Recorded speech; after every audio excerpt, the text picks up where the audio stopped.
All right, so you're looking for a deep dive on Marcus Aurelius and Stoicism. Well, get ready, because we're going way beyond your typical emperor-philosopher biography. We've got excerpts from his meditations, his own personal writings, Oh, wow. and some letters from his friend and tutor Fronto. Yeah. Talk about a treasure trove of primary sources. Indeed. It's not every day we get to explore an ancient philosophy through the personal lens of someone who lived it. We'll unearth nuggets of wisdom from these sources, not just as abstract ideas, but as lived experiences. Yeah, and let me tell you, this isn't just some dusty history lesson. Marcus Aurelius wrestled with questions about purpose, virtue, and how to live a good life amidst chaos.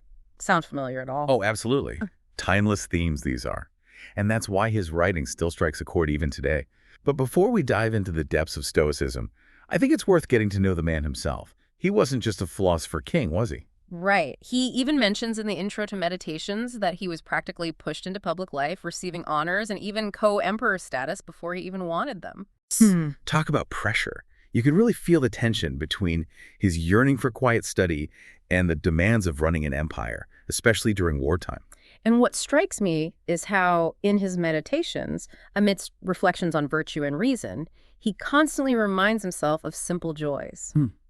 A piece of bread, a fig, the warmth of the sun. Imagine an emperor finding solace in such simple things. It's like he's grounding himself, right? Yeah. And it makes you wonder, how did these simple pleasures fuel his philosophical outlook? I mean, here's a guy dealing with the weight of the Roman Empire on his shoulders, yet he finds the time to appreciate a loaf of bread, really humanizes him and makes his ideas feel more accessible. Don't you think? Absolutely. It challenges that common misconception of Stoicism as just grin and bear it. Right. It wasn't about suppressing emotions. It was about understanding them, mastering them. In the Meditations, he lays out key Stoic principles that are surprisingly relevant today. So hit us with Stoicism 101. What are some of those principles that jumped out at you? Well, one of the most powerful ideas is that we have control over our own thoughts and reactions. Marcus Aurelius constantly stresses that while external events may be outside our control, our inner world is ours to shape. Okay. He actually says, the things themselves come not unto thee themselves, but thou in a manner goest unto them, suggesting we often create our own anxieties by how we perceive events. It's like he's saying we have the power to choose how we interpret and react to what life throws at us. That's pretty empowering when you think about it. Precisely. And this leads to another central tenet, focusing on what we can control. Okay. Stoicism encourages us to direct our energy towards our own actions and intentions rather than things outside our sphere of influence. Which I think ties into the Stoic view of the universe, right? This idea that everything is governed by a divine rational force. Right. The logos. Logos, yeah. It's like they believed in a grand design, and aligning ourselves with that design was the key to happiness. Yes. And that's where the concept of living in accordance with nature comes in. It's not just about accepting whatever happens, Right. but about understanding your role in this grand scheme and acting in a way that benefits the whole. Okay. For Stoics, true happiness stemmed from inner peace and fulfillment achieved through virtuous living, not from chasing fleeting pleasures. So it's about finding meaning and purpose in aligning yourself with this universal reason. But how did they actually put this into practice? I mean, were they just walking around with a constant poker face, suppressing any emotion that came up? Not exactly. Remember, they weren't robots. Right. It was more about acknowledging emotions, understanding where they stemmed from, and choosing how to respond in a way that aligns with reason and virtue. It's like they were saying, hey, it's okay to feel things, but don't let your emotions control you. Which, honestly, feels pretty relevant in today's world with all the distractions and pressures we face. Absolutely. Yeah. And it's in those quiet moments of reflection, in the pages of his Meditations, where we see how Marcus Aurelius wrestled with these concepts himself. There's one passage where he writes, "The time of a man's life is as a point, the substance of it ever flowing, the sense obscure, and the whole composition of the body tending to corruption. It's this stark reminder of how fleeting life is, which, in our age of information overload, where everything feels so transient, really hits home." Wow, that's powerful. It's like he's urging us to focus on what truly matters, to make each moment count. Exactly. And this theme of appreciating the present moment is a key takeaway from Stoicism. Okay. It's about shifting our perspective from what we lack to what we have, from anxieties about the future to the richness of the now. Which reminds me of that quote about dealing with difficult people. Begin each day by telling yourself, today I shall be meeting with interference, ingratitude, insolence, disloyalty, ill will, and selfishness. It's almost like he's prepping himself for the worst, but in a way that empowers him to stay calm and collected, right? Precisely. It's about understanding that difficult people are inevitable, Right. but our reaction to them is our choice. Okay. It's not about condoning bad behavior, but about approaching challenges with a sense of calm and perspective. So instead of letting those negative interactions derail us, we can try to understand where they're coming from and respond with compassion and wisdom. Yes. And it's in moments like these where Marcus Aurelius' own vulnerability shines through. Mm-hmm. He reminds us that even a wise man is always a work in progress. He writes, "Waste no more time arguing about what a good man should be. Be one." It's reassuring, isn't it? He's not presenting himself as some perfect sage. He's right there in the trenches with us, trying to figure things out, acknowledging his own flaws. And it's that honesty, that willingness to confront his own imperfections that makes his philosophy so relatable. It's not about achieving some unattainable state of perfect stoicism. Right. It's about the ongoing journey of self-improvement. Which brings us to an interesting point. The unexpected similarities between Stoic thought and some Christian teachings. Okay. Both emphasize virtue, duty, detachment from material things. It's like they're speaking the same language, but with different accents. That's a great analogy. While they share some core values, their underlying worldviews diverge. Right. For example, Stoics believed in a pantheistic God, a divine force pervading nature, while Christians believe in a personal God who created the universe. And their views on the afterlife differ as well. Stoics saw death as a return to the cosmic order, a sort of reabsorption into the universe, whereas Christians believe in an eternal soul judged and sent to heaven or hell. Exactly. These nuances are what make the comparisons so fascinating. They highlight how different cultures grapple with the same existential questions, arriving at distinct but sometimes surprisingly similar conclusions. It's like looking at the same vast landscape through different windows. Yes. The scenery might appear different, but the fundamental terrain is the same. Indeed. And it reminds us that wisdom can take many forms. Speaking of different forms, let's shift gears and delve into the fascinating world of Fronto, the emperor's pen pal. Okay. The anecdote about Marcus Aurelius defending Herodes Atticus to Fronto really stood out to me. Right. It's like a glimpse into their dynamic. This powerful emperor taking the time to personally defend a friend accused of wrongdoing to his former tutor. It speaks volumes about Marcus Aurelius' character. He could have easily dismissed the accusations or exerted his authority, Right. but instead he advocates for a fair hearing, demonstrating his commitment to justice and loyalty. And even the way he approaches Fronto is interesting. He doesn't command, he requests, saying, "Now is the time. You can increase my love towards you if you do what I ask." It's like he's appealing to Fronto's sense of loyalty and friendship rather than pulling rank. Absolutely. Which reveals a genuine respect for Fronto as a mentor.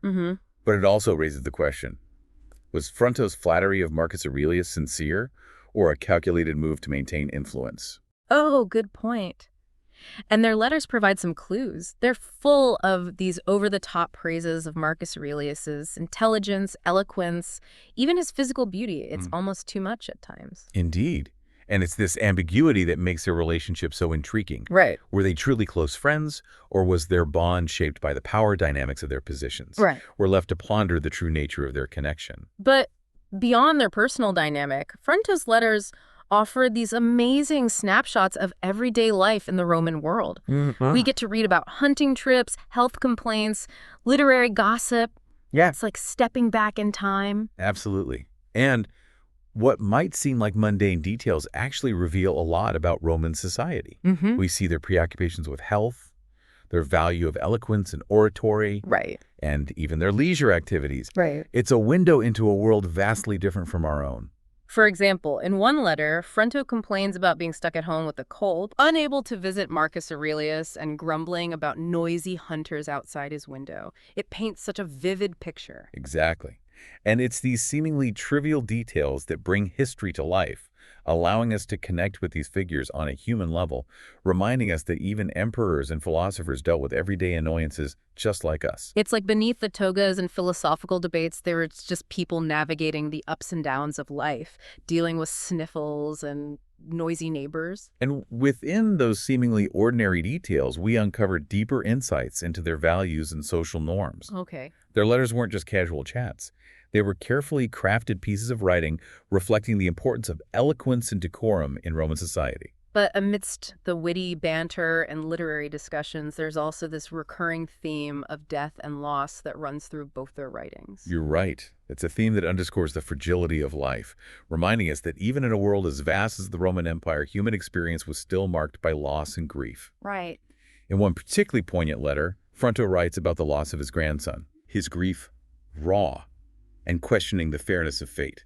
It's heartbreaking, and it strips away the facade of rhetoric, revealing the raw emotion of a man grappling with profound loss. And what's striking is that both Marcus Aurelius, with his Stoic acceptance, and Fronto, with his heartfelt expression of grief, ultimately confront death as an inevitable part of life. It's like they're both standing at the edge of the same abyss, gazing into the unknown with a mixture of fear and acceptance, each finding solace in their own way.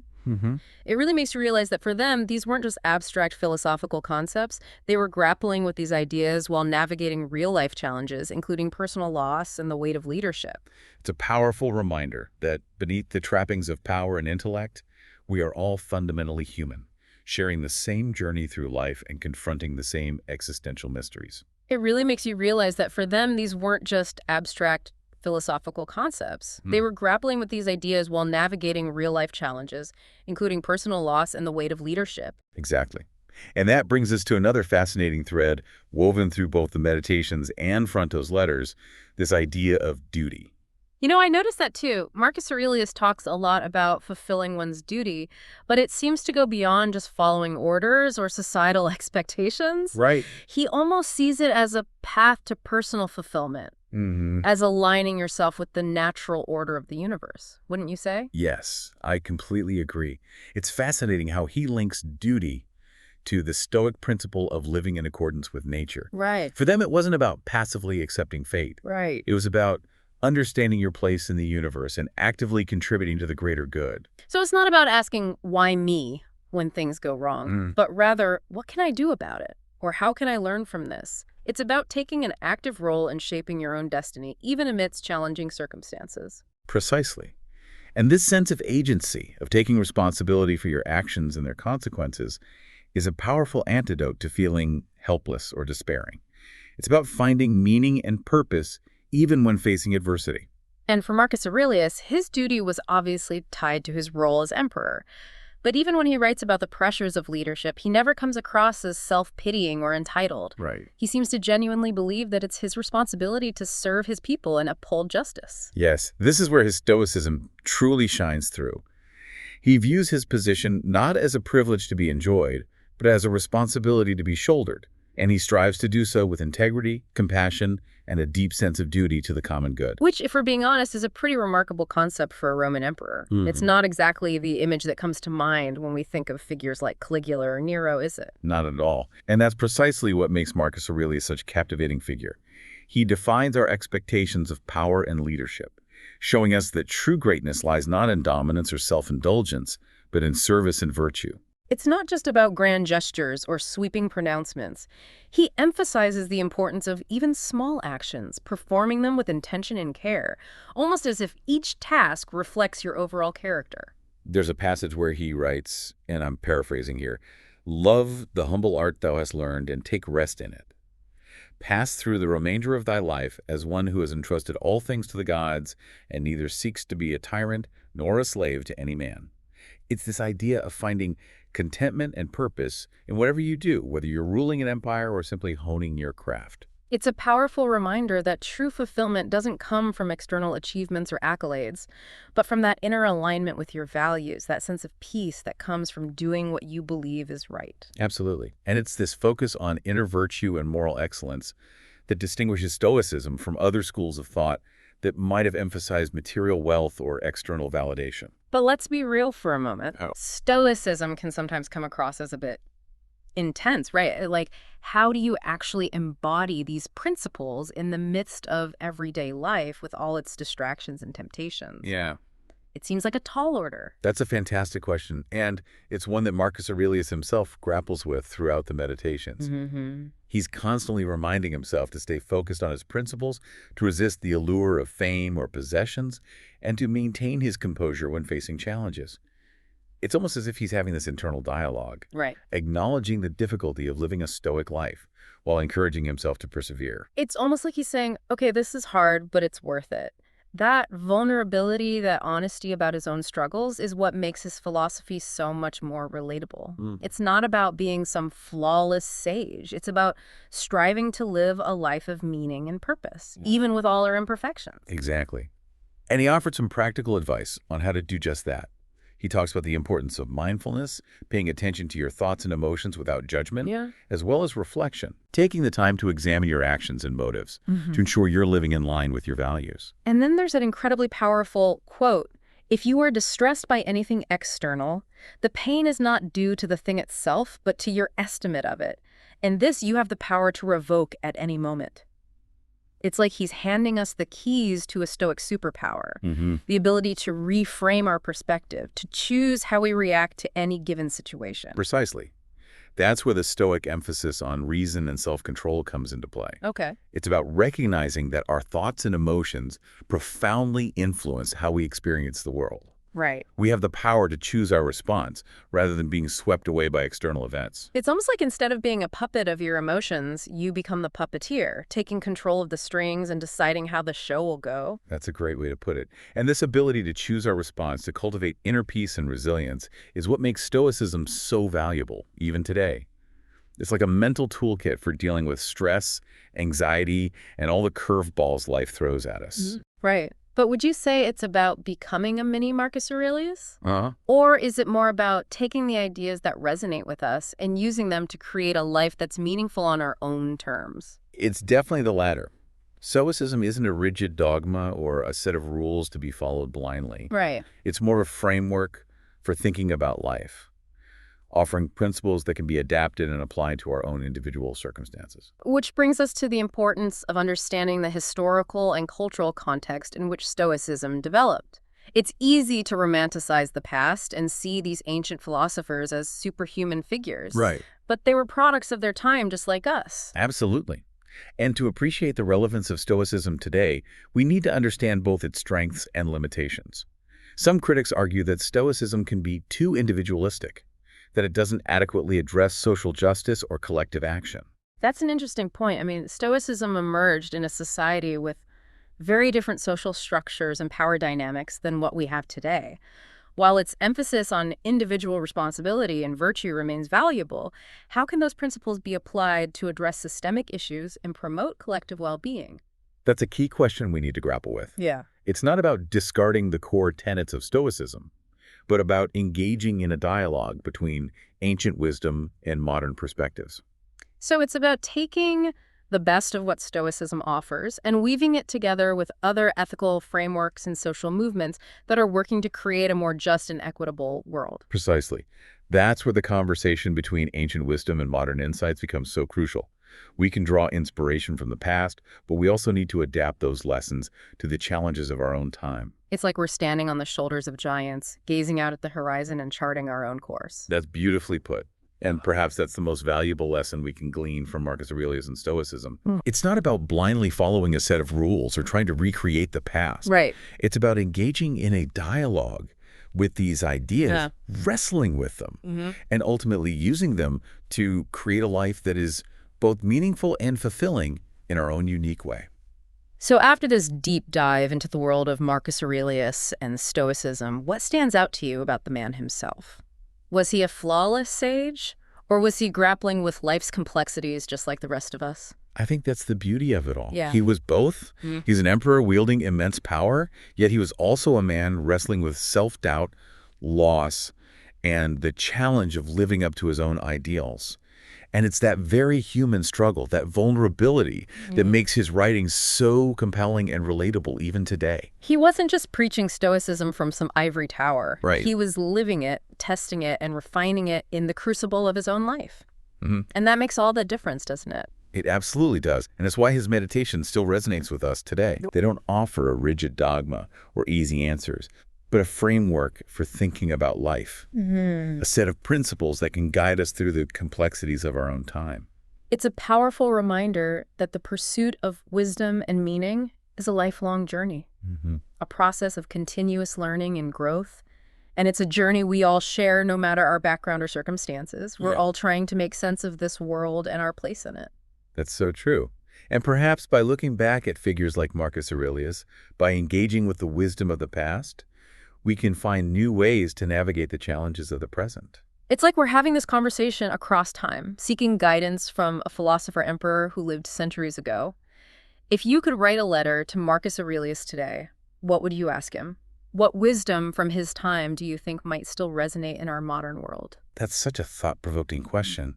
I think I'd ask him how to balance the Stoic emphasis on acceptance with the need for social change. How do we reconcile the inner work of cultivating virtue with the outward work of fighting for justice and equality? That's a question many of us are wrestling with today, isn't it? How do we stay grounded and centered amid so much chaos and injustice? And how do we find the courage and resilience to keep striving for a better world, even when progress seems slow or non-existent?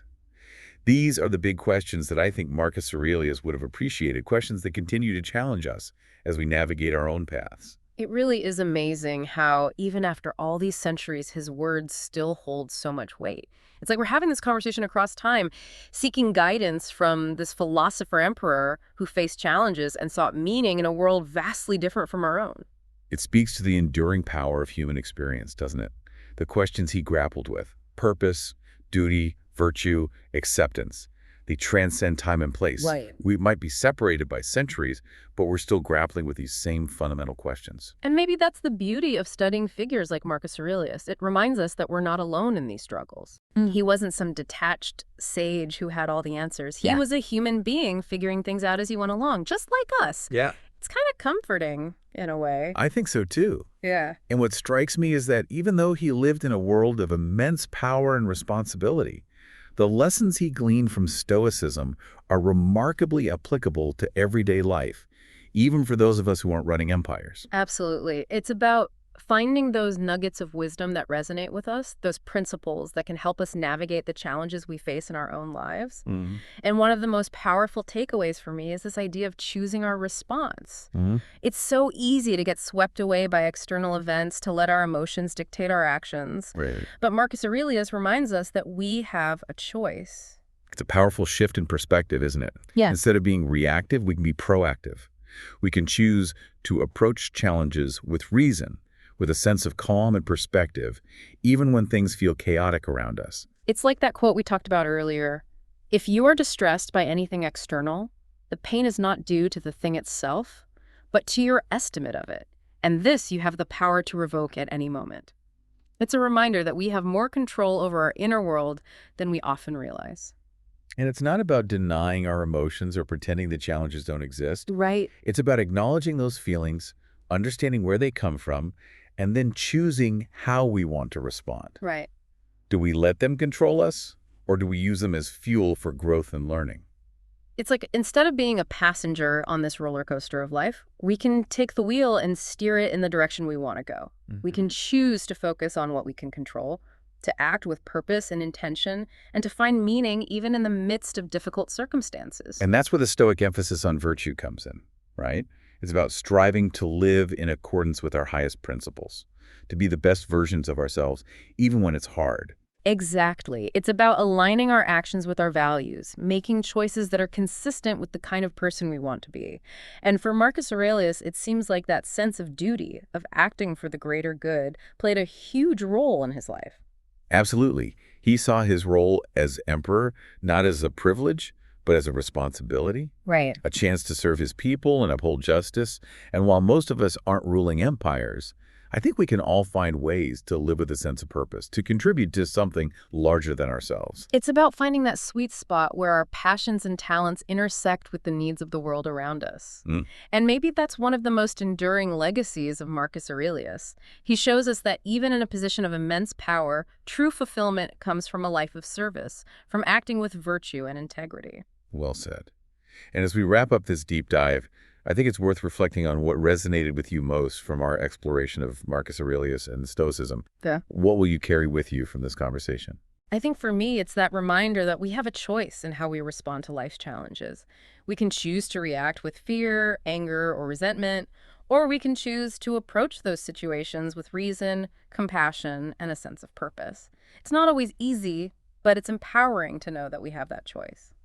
Beautifully put. Yeah. And I hope our listeners will carry that sense of empowerment with them as they continue to explore Stoicism and apply its wisdom to their own lives. Great. It's been a pleasure diving deep with you today. Likewise.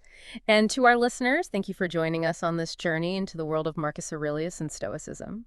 We hope this deep dive has sparked your curiosity and given you some food for thought. Until next time, keep exploring, keep questioning, and keep seeking the good life.